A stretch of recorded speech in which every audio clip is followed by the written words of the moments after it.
शेख सादी रहमतुल्लाह अलैह ने फरमाया है कि खिश्त अव्वल चू नाहद मेमार कज ता सुरैया मीर अवध दीवार कज। अगर इमारत की इस्लाह मकसूद है तो हमें बुनियाद से काम शुरू करना होगा। इन्हें किसी अजायब घर में होना चाहिए था। आप क्लास 1 के बच्चे को लीजिए, उसकी किताबों को देखिए, कितना जुल्म है। हमने 2 किलो का बैग तो उसकी कमर पर लाद दिया है, लेकिन ये नहीं सोचा कि दरअसल हमने तालीम को आगाज ही से उसके लिए बोझ बना दिया है। उसकी किताबों को देखिए, उसमें कोई हुस्न नहीं है, उसके लिए कोई दिलचस्पी नहीं है। फिर जब वो आगे बढ़ता है तो हम मजीद किताबों का बोझ उस पर लाद देते हैं। गधे और घोड़े में कोई फर्क नहीं रखते। साइंस और कॉमर्स के तलबा पर हमने 400 नंबरों का उर्दू और अंग्रेजी लिटरेचर डाल दिया है। मैं पूछता हूं आखिर क्यों? इसलिए कि उर्दू हमारी कौमी जबान है और अंग्रेजी बैनुल अक़वामी। जी दुरुस्त, आपने जबान कहा ना, मैं भी यही कहता हूं कि उन्हें जबान पढ़ाई है, फंक्शनल लैंग्वेज जिसमें वो लिखना, पढ़ना और इजहार करना सीखे। इसे उनके रास्ते की दीवार न बनाए।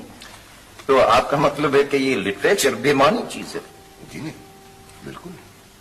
लिटरेचर उन्हें पढ़ाइए जिन्हें इससे खुसूसी शगफ है, और लोग भी बेशक पढ़ें, लेकिन आपका स्ट्रेस जबान पर होना चाहिए। जबान के हवाले से उसका जनरल नॉलेज बढ़ाइए, उसके ज़हनी उफुक को वसी कीजिए, उसके सिलेबस में, उसके मज़ामीन में आंदा तालीम के बारे में कुछ शामिल कीजिए।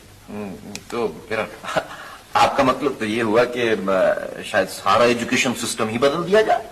जी हाँ, बिल्कुल। देखिए ना, अगर तालीम इल्म नहीं देती तो फिर वो बेफायदा है।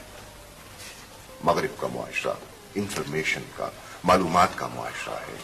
उनसे अगर कुछ लेना है तो उनकी अच्छी चीजें लीजिए, उनकी इल्म से लगन, फर्ज शनासी, पाबंदी वक्त और डेडिकेशन लीजिए। वहां का उस्ताद अपने सब्जेक्ट पे रिसर्च करता है, नए नए सवालात उठाता है, नए नए मजामीन लिखता है। लेकिन हमारे यहां क्या हो रहा है?